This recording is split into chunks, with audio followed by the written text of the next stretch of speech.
ভূতের লাগে লড়াই করিয়া থাই মৃত্যু বরণ করিয়া জানি মারে মারে। বউ সেজে ভূতের বাড়িতে এসেছিলেন রিজিয়া বেগম। সেই থেকে আজ অবধি তিনি ভূতের সাথেই বসবাস করে আসছেন। যাওয়ার আর কোনো জায়গা না থাকায় প্রতি মুহূর্তে মৃত্যু ভয় বুকে নিয়ে এই পোড়ো বাড়িতেই তিনি বসবাস করতে বাধ্য। তবে ইদানিং টিকটকারদের উপদ্রব নাকি ভূতের চেয়েও বেশি। ওন্না মুড়া দিয়া দৌড় দৌড়ে মধ্যে হান দেয়, আবার বাইরে সেগুলা নিয়ে আর আবার ভিডিও করে। বাদশা মাতুব্বরের স্ত্রী রিজিয়া বেগম ভয়কে জয় করে 60 বছর আগে হাতে মেহেদি দিয়ে নতুন বধূ সেজে এই বাড়িতে আসেন। এরপর থেকে মরণকে হাতে রেখে ভূতের সাথে যুদ্ধ করে তিনি এখনো টিকে আছেন। এমনকি তিনি জিন ভূতের কান্নাও শুনেছেন। আমি যখন থাকি ভূত পেতি সবই দেখি, দেখলে কি হয় হ্যাঁ পরে কান্না করে হ্যাঁ দেখি, দেখেও হ্যাঁ পরও মরণ হাতে লইয়া ঠাই, জায়গা জমি নাই দিকেই ঠাই, নয়তো থাকলে তো সরিয়ে যেতাম। কান দিয়ে হ্যাঁ পর পানি পরে হ্যাঁ পরে বাইরা থাই, হ্যাঁ পর ঘরে যাই বাইরা আহি, এইভাবে এই পোতাই থাই।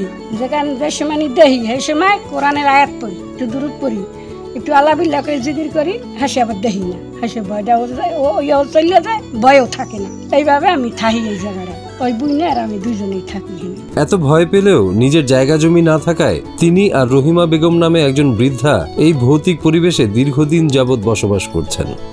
রিজিয়া বেগমের অভিযোগ সরকার তাকে বাড়ি দিলেও কোনো সুযোগ সুবিধা দেয়নি। এই বাড়িটা আসলে যে তোমার কয় সরাইয়া দারোগা বাড়ি কয়, অনেক আগের আমার হৌরে আসিল, অনেক আগের এই যে এইটা ডেটও গেছে দিয়া 200 বেশি ছাড়া কম না। আমি তো থাই 50-60 বছর।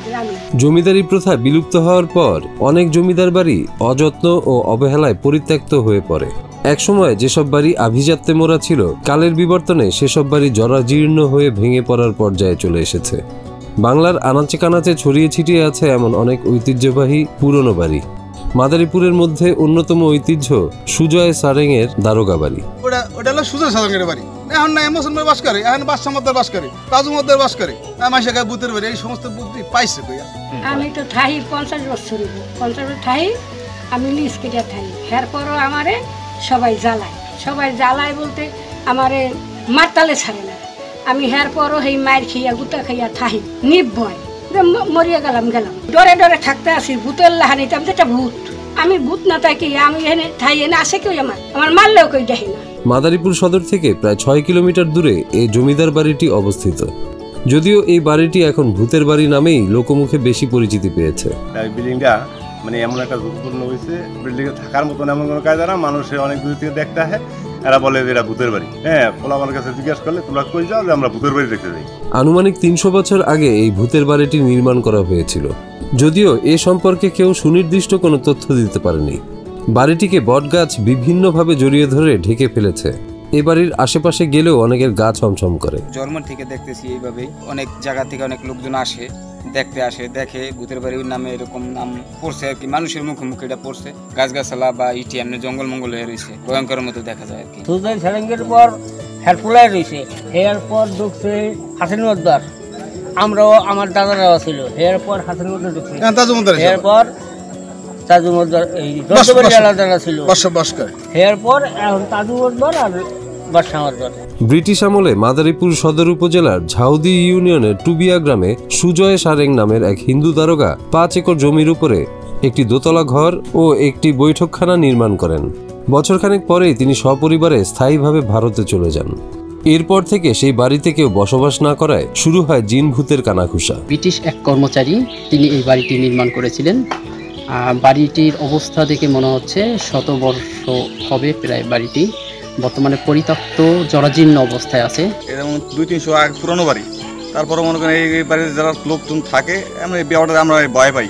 আমরা এলাকাতে পাশের লোকজন আমরা যাই না এই বাড়িতে, সবাই জানে, আশপাশের লোকজন সবাই জানে ভূতের বাড়ি এটা। সুজয় সারেং থাকার পরে আইসে রজ্জবালাদার, হাসিন মাতুব্বর, এরা যাওয়ার পরে অন্য অন্য লোক আছে আর কি। তাজু মদ্দার আছে, হাসিন মাতবারের ওয়ারিশ, তার পুত্রের বউ আছে এই জায়গায়, তার থাকতেছে 5 একর সম্পত্তি। জিন ভূতের ব্যাপারকে তোয়াক্কা না করে বেশ কয়েকবার কয়েক পরিবার এখানে বসবাস করতে এসে ভয়ে সেখানে আর টিকতে পারেননি। এখন রহিমা আর রিজিয়া বেগম ভূতের ভয় নিয়ে শত ঝড় বৃষ্টির মধ্যেও এখানে কষ্ট করে টিকে আছেন। আমাকে কোনো জায়গা জমি কিছু নাই বুঝছেন, এখন আমরা নিরাপদ মতন থাকি মনে করেন ভয় করিয়া জ্বর লাগে তুহান লাগে আমরা মনে করি বাইরে থাকি, আবার জ্বর গেলে যে ঘরে ঢুকে থাকি, বুঝলেন, এরকম করে থাকি। বৃষ্টি মনে করেন পানি জল দেওয়া পড়ে, ওর থেকে আমি একটু সাহস বেশি থাকি। ও তো ভিতু জন্মের ভিতু, আর আমি তত ভিতু না। জ্বর হোক তুহান হোক রাত 2টা হোক 3টা হোক বাইরে থাকতে পারি, সমস্যা হয় না। ভূতের বাড়ি আইয়াই আমি অনেক কিছু দেখছি, দেখে এরপর রয়েছি। চারিদার কেউ আসিল না, আর টিকটক করে কেউ হনে না, মানে না, গাইলে হনে না, হাসি গাইলেই না, কিছু কই না, ওরা যেমন লেখা করে, আমি কিছু করি না। দুজনের মধ্যে রহিমা বেগম এখন আর ভূতকে ভয় পান না। আর রিজিয়া বেগমের অভিযোগ, এখানে ভূতের উপদ্রবের চেয়ে মানুষের উপদ্রবই বেশি হচ্ছে। টিকটকার আর মাদক সেবীদের যন্ত্রণায় তারা অতিষ্ঠ হয়ে আছেন।